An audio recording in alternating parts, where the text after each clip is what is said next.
and extremism.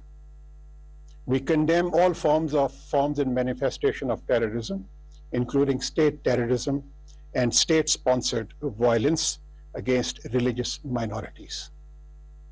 We also reject any attempt to politicize the issue of terrorism by linking it with certain countries, communities, regions, or religions. The entire global community is the victim, and we have to act together to uproot this menace.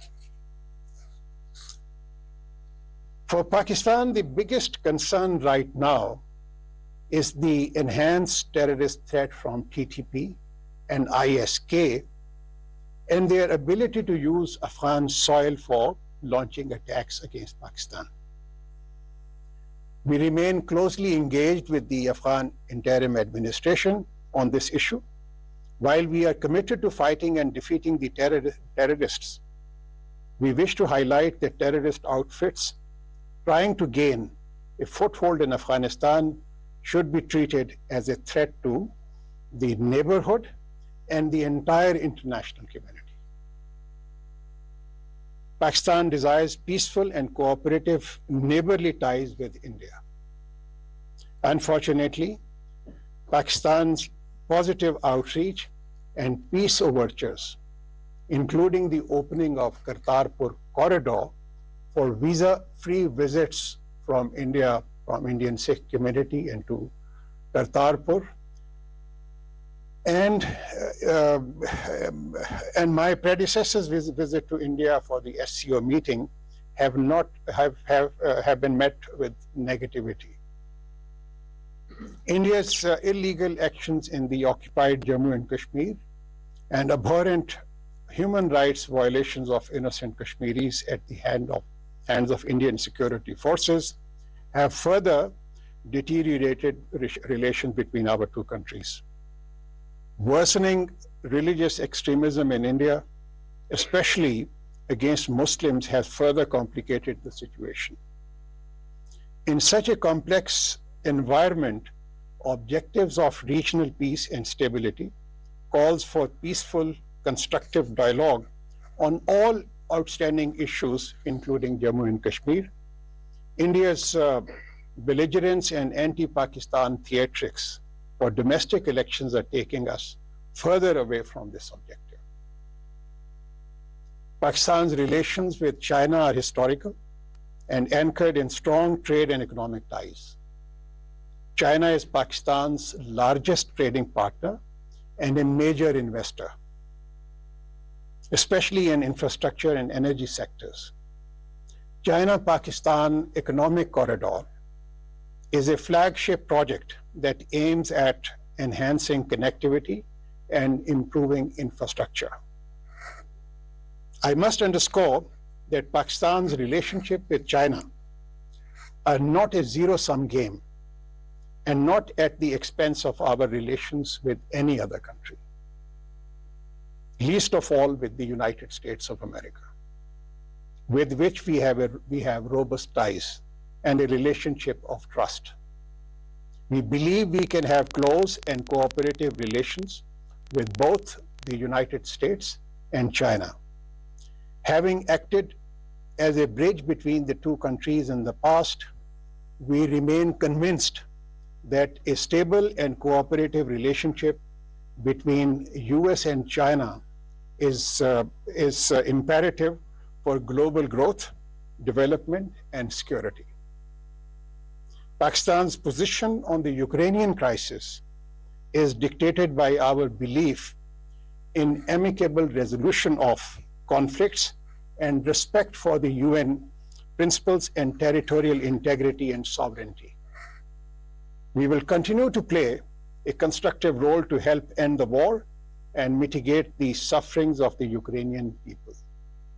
We hope that peace would prevail to allow people of both Russia and Ukraine to enjoy its dividends. We also believe that mitigating the impacts of this crisis on global food and energy security is critical, and hope for early resumption of Black Sea Grain Initiative.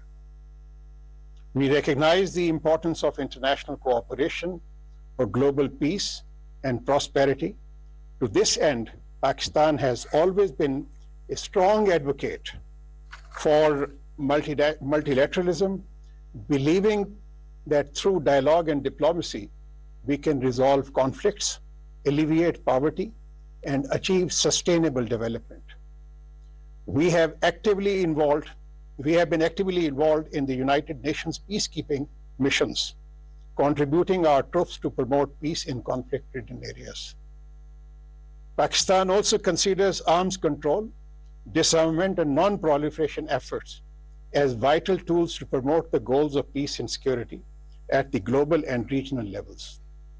Pakistan has always advocated the need for inclusive forums for deliberations and negotiations, taking into account the security interests of all states. Pakistan has been a leading voice for the reforms of the Security Council to make it more democratic, inclusive, and accountable through reforms of its membership and improvement in its working methods.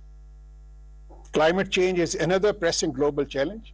As last year's devastating floods bear testament, Pakistan has been on the receiving end of the worst impacts of climate change, despite being one of the lowest contributors to global warming.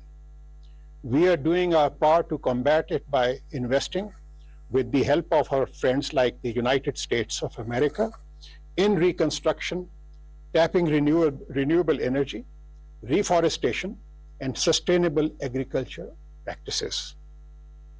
Ladies and gentlemen, we are committed to moving our economy to macroeconomic stability. And the good news is that since May of this year, the macroeconomic indicators in Pakistan, they have improved significantly. CPI index, which stood at 38% in May this year, has come down to 27%. We have also embarked upon an ambitious program to raise taxes, and the taxation system has also been reformed in recent months. And the dividends of these reforms will be apparent very, very soon. We are also introduced a special program for investment in Pakistan, which is known as Special Investment Facilitation Council. The idea basically behind this initiative is to cut the red tape and introduce a kind of a real one-window operation for investors to invest in Pakistan. This new concept has generated a lot of interest, particularly amongst the GCC countries. And in the last 1 month, we have signed agreements with investors from the Middle Eastern countries under this program, almost close to about $35 billion. The investment is coming in sectors like agriculture, information technology, energy, mines and minerals, and defense production. All these areas are up for investment for overseas investors, and the response has been extremely positive from our point of view. We are also training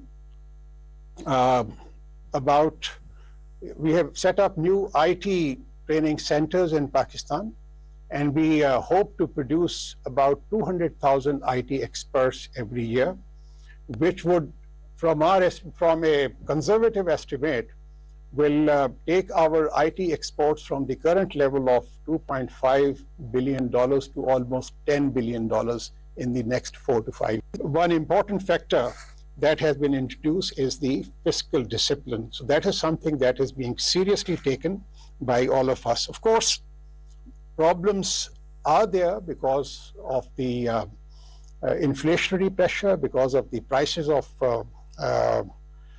fuel and gas in the international market, which also creates its own dynamics in Pakistan. Ladies and gentlemen, let me conclude by reiterating that Pakistan is committed to playing its part in the Committee of Nations to address the pressing challenges of our times and realize its vision for peace, stability, justice, equity, and shared prosperity. I thank you all.